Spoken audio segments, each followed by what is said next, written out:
All right. So, Russ, I like to do a segment called Interesting Finds. Yes. It's a segment of just strange discoveries, rather. I think that's actually we're titling this series, because when we buy comic book collections, we don't always know what we're gonna get. Nope. We don't get to see everything. Yeah. Sure, don't know every comic book, let alone what's maybe hidden inside of comic books. And you brought this find to my attention over a year ago. Yeah. You called me up and you said, "Hey Tom, this thing happened. This is really funny, and I have to show it to you next time I'm at the shop. It's good. It's been on my desk, and I've been meaning to show Right. you. Just meaning to bring it to you because it's that good. It's really good." Yep. So essentially, maybe walk us. How did you come across this? Okay, well, like Tom said, you pick up comic book collections and you never really know what you're going to get. I always take the opportunity to touch every single comic that's in a collection, but you don't really know until you delve into the collection and you open the books and you pull them out of the old bags and boards. And, we found passports and credit cards. We found, $10 bills hiding in books. We found things that were signed on the centerfold. I mean, just interesting stuff. And, I got this collection from a friend of a friend who shall remain nameless, and apparently this is an ex-co-worker's of his. And inside this ex-co-worker's collection, as it passed from hand to hand to hand, was basically, it's more than a love letter. Probably, It more is of a love letter. It's a love letter, but it's an instruction manual. And that's kind of what we have to keep in mind, that this is a very detailed, with diagrams, instruction manual. That's a great way to put it, Russ. Yeah, This is BDSM in Marvel Comics. absolutely. I'm your host, Comic Tom. Let's talk bags and boards.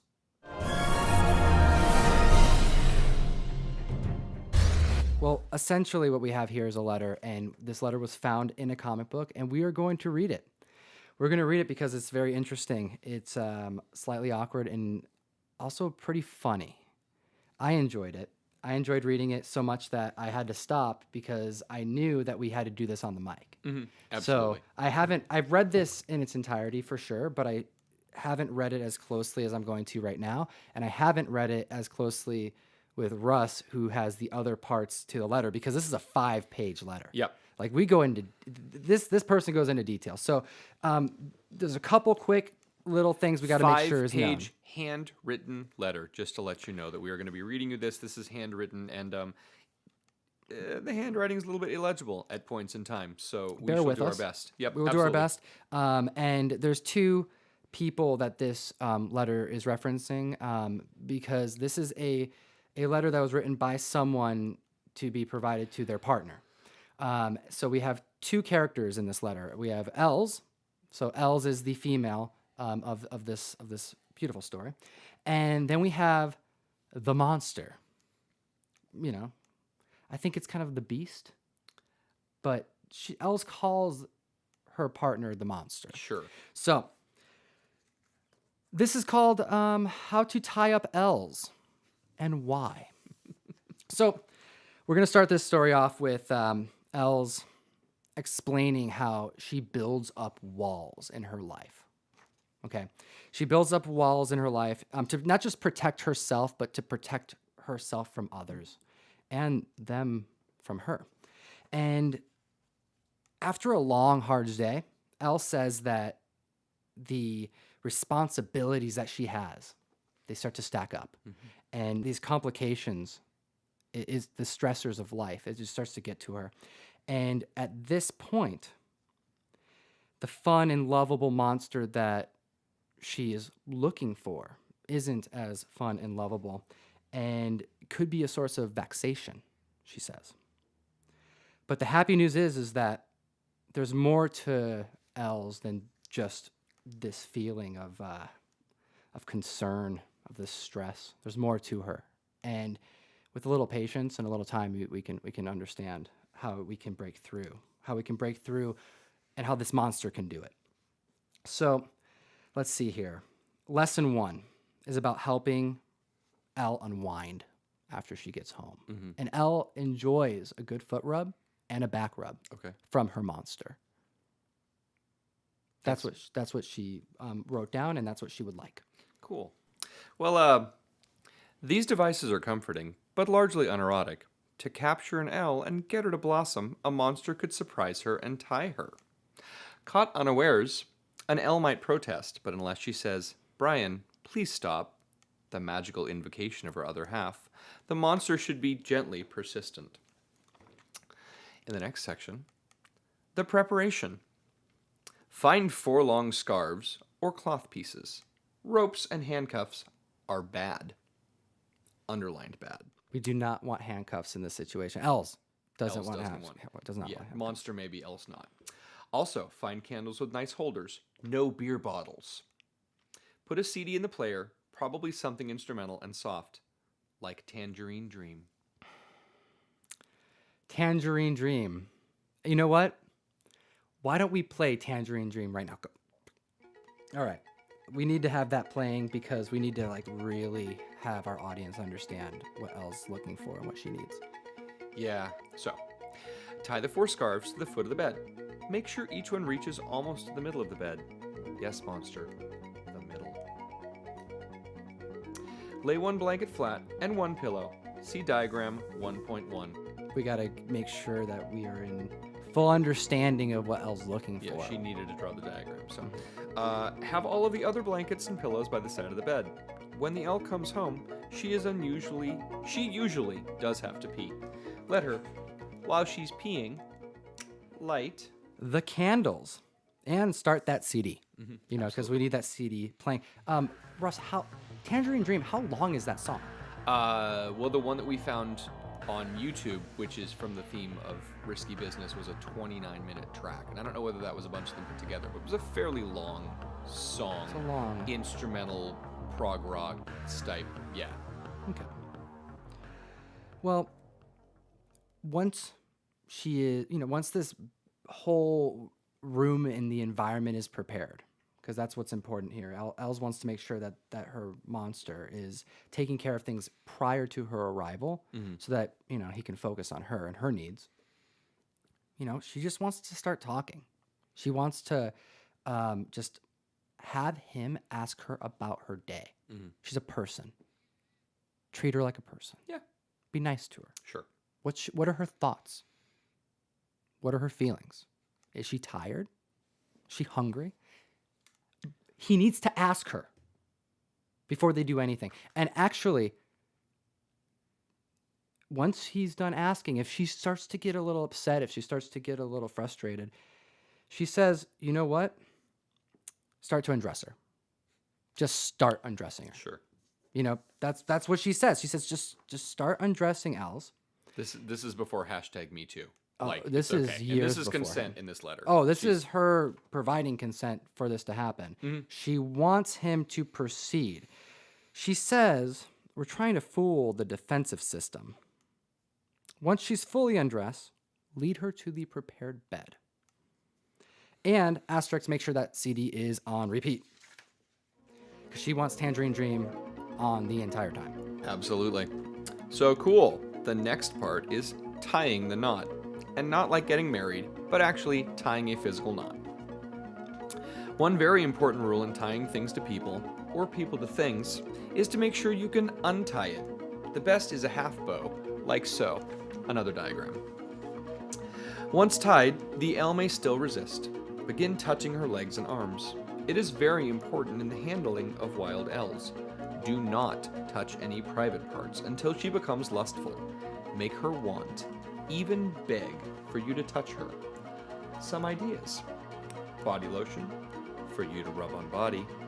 Soft things, fabrics, feathers, etc., to also rub on body. Kissing, lips, arms, and tummy. Feed her yummy foods. Although I noticed there isn't a list of yummy foods. No. So whether it's bacon or Twinkies or escargot, What if he does strawberries. that? I mean, she's gotten so specific in this letter, and she didn't write down the kinds of yummy foods. And he brings her gazpacho soup or, Campbell's. Absolutely, macaroni and cheese. Who knows? Velveeta. Yummy foods is what she wants in the bed. Chocolate or whipped cream daintily smeared on her tummy for you to lick off. After she warms up, strategically placed. Fingers can unlock all sorts of Elle's secrets. I love how she split the pages. Yeah. For that sentence. That's actually one interesting thing is she's like, oh, see diagram. And then the diagram isn't for like 3 paragraphs later. So she's like, mental note, I need to make a diagram so that he knows exactly how I want to be tied up. Right. No handcuffs. Yep. Yeah, and then, of course, whipped cream on the nipples. We need those, that needs to be licked off. And then, you know what else needs to be licked off? That's what it says. Right. So we're coming to the end of the letter now. Elle's, feels like she's communicated enough and that her monster's going to know what he needs to do. Sure. So she says, hey, by the way, at some point it may be helpful to untie Elle. And of course, a warm, yummy shower after playing would clear up any, sticky messes and prepare the monster and Elle, to team up for sleep. Mm-hmm. And then there is a PS, a side note, other tips. Make sure that room temperature is good because else gets cold. Yeah. We do not want to get cold. Mm-hmm. So that concludes our 5-page letter find inside of a comic book. Yeah. What did you feel? Like, what did you feel? What did you think? I don't want to know how you felt. What did you think when you found this letter and you read it the first time? Something interesting about comic book collections, and this is something that I feel near and dear comic collector over 30 years. Your comic collection is your heart and your soul. Right. There are so many times that I've found people put, their high school diploma in their comic book collection. I've had fiancés walk in, the guy has to sell the comic book collection because the girl wants him to make some money for the wedding, and I'll do what I can to help it out. But there are guys who will bring in a box of comics, and then I start digging through the box of comics, and about halfway through the box of comics, he looks at his significant other and says, "Hey, we need to go to 7-Eleven." And she kind of follows him to 7-Eleven, and they pick up some monsters or whatever, and then I hit the porn stash. And at the bottom of the comic book box, because he just realized that 15-year-old him had a Playboy magazine at the bottom of the box, and he didn't want her to see that. So you understand that you run into personal things in this collection from time to time. This is one of the most wildly personal things, and it was just so odd to run into. Because you have something like this that you would hope you'd want to keep, or I don't know, maybe cathartically destroy if you were getting divorced. Yeah. You just don't want to have it anymore, but somehow it was just slipped in a comic book collection. And like, why a comic book? And did it get used? Like, thanks, Elle. I'm gonna do it this. I'm gonna put this. I'm reading Ultimate Spider-Man. I'm gonna put that here. Yeah, you're just like, what are you gonna do? Hide it in the collection. I don't really know. I mean, it was preserved so well. It was absolutely for easily 20 years. I mean, how long ago were people listening to Tangerine Dream? Tangerine Dream was out in the early 70s. So I mean, I don't think any.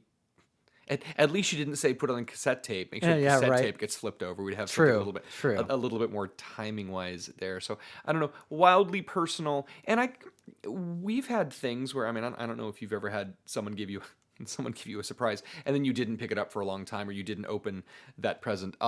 My grandmother bought my brother a Christmas present years and years and years ago, and he wouldn't drive out to visit her because he was living in a different state, and it was kind of like very difficult for her to get there. And every time I went to visit my grandmother at the retirement home, she was like, I've still got this present for your brother. And eventually, 4 years later, I got my brother to come out, and he opened the present, and it was a calendar from 4 years ago.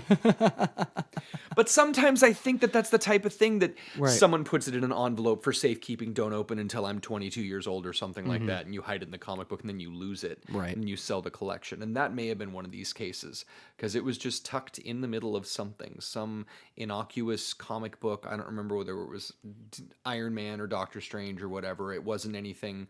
nothing. Anything memorable? No, it was no erotic comic book. It was just there's something clearly in here, and it's 5. Well, and normally when we've got something that's a little bit thicker in the comic book, you're like, is this a Mark Jeweler variant? Is it a special variant? Did someone have a special baseball card or something that stayed stuck in the middle for their bookmark? No, it's just a 5-page handwritten love letter detailing the finer points of tying someone up with silk. Good stuff. Yep. I like it.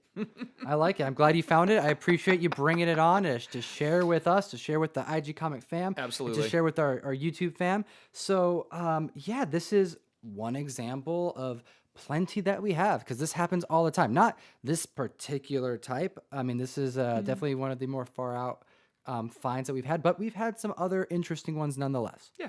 And other ones that I'm excited to share in future videos. We're definitely going to be doing more and more of these. And since I am constantly getting collections in, I think I got 3 collections last week and 2 collections the week before.